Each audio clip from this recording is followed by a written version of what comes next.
देश के 9 राज्यों की 12 सीटों पर होने वाले राज्यसभा उपचुनाव में सभी उम्मीदवार निर्विरोध चुने जाएंगे। नामांकन के अंतिम दिन बुधवार को किसी भी राज्य में अतिरिक्त उम्मीदवार ने नामांकन नहीं किया। इससे एनडीए को 11 सीटें मिलने की उम्मीद है। इसमें बीजेपी की 10 सीटें शामिल हैं। बीजेपी को हरियाणा और बिहार की एक सीट भी मिल जाएगी, जो पहले कांग्रेस के पास थी। इस तरह एनडीए पहली बार उच्च सदन में बहुमत हासिल करने की स्थिति में आ जाएगी। देखिए हमारी खास रिपोर्ट।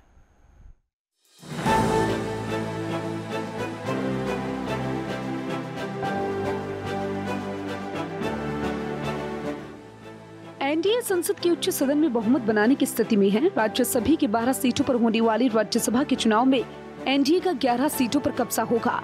इस तरह एनडीए की राज्यसभा में 119 सीटें हो जाएंगी। राज्यसभा की वर्तमान में 20 सीटें खाली हैं। इसमें 12 सीटों पर उपचुनाव होने पर उच्च सदन में सदस्यों की संख्या 237 हो जाएगी।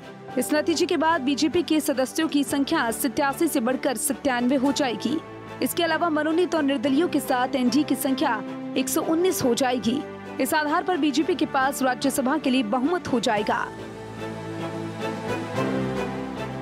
चुनाव आयोग के जरिए राज्यसभा के नामांकन वापस लेने की अंतिम तिथि के बाद राज्यसभा की सीटों पर चुनाव परिणाम की घोषणा होगी। इस स्थिति में एनडीए के हिस्से 11 सीटें आएंगी और ये लग रहा था कि हरियाणा में कांग्रेस एक सीट पर प्रत्याशी को मैदान में उतार सकती है, लेकिन दूसरे राज्यों की तरह कांग्रेस ने हरियाणा में भी अपना प्रत्याशी नहीं उतारा। इस तरह बिहार, असम और महाराष्ट्र की 2-2 सीटों पर और तेलंगाना, उड़ीसा, मध्य प्रदेश, हरियाणा, त्रिपुरा, राजस्थान की एक सीट पर पर्चा भरा गया। राज्यसभा के चुनाव में आरजेडी कांग्रेस की 3 सीट कम हो जाएगी। कांग्रेस ने तेलंगाना में मनु सिंघवी को टिकट दिया है, तो वहीं भी निर्विरोध चुनाव जीतने की स्थिति में है। तेलंगाना से कांग्रेस ने अभिषेक मनु सिंघवी को टिकट दिया है। बीजेपी ने राज्यसभा के उपचुनाव के लिए केंद्रीय मंत्री रवनीत बिट्टू को राजस्थान और जॉर्ज कुरियन ने नामांकन किया। हरियाणा से किरण चौधरी के साथ ही महाराष्ट्र में धैर्यशील पाठक, बिहार से मनन कुमार मिश्रा, उड़ीसा से ममता मोहंता, असम से रामेश्वर तेली और मिशन रंजन दास, त्रिपुरा से राजीव भट्टाचार्य ने नामांकन किया है। एनडीए की तरफ से उपेंद्र कुशवाहा ने नामांकन किया है। मोदी सरकार में कैबिनेट मंत्री ज्योतिरादित्य सिंधिया मध्य प्रदेश से राज्यसभा सांसद थे। सिंधिया गुना की सीट पर चुनाव जीते हैं। राज्यसभा में उनकी खाली हुई सीट पर केंद्रीय मंत्री जॉर्ज कुरियन को टिकट दिया गया।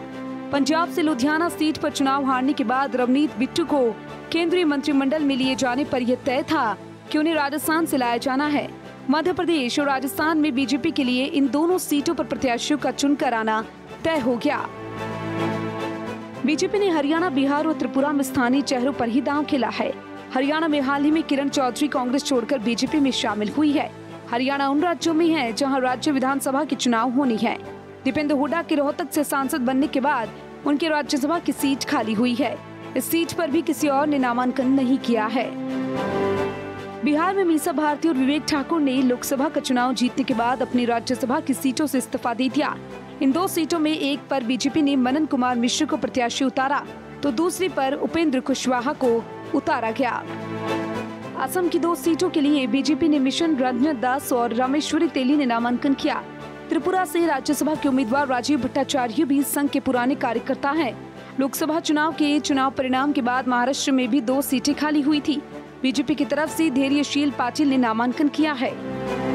ममता मोहंता इसी महीने उच्च सदन की सदस्यता से इस्तीफा देकर बीजेपी में शामिल हुई थी। बीजेडी से बीजेपी में शामिल हुई ममता मोहंता को उनकी ही खाली हुई सीट पर राज्यसभा का टिकट दिया गया। Desk report, network 10।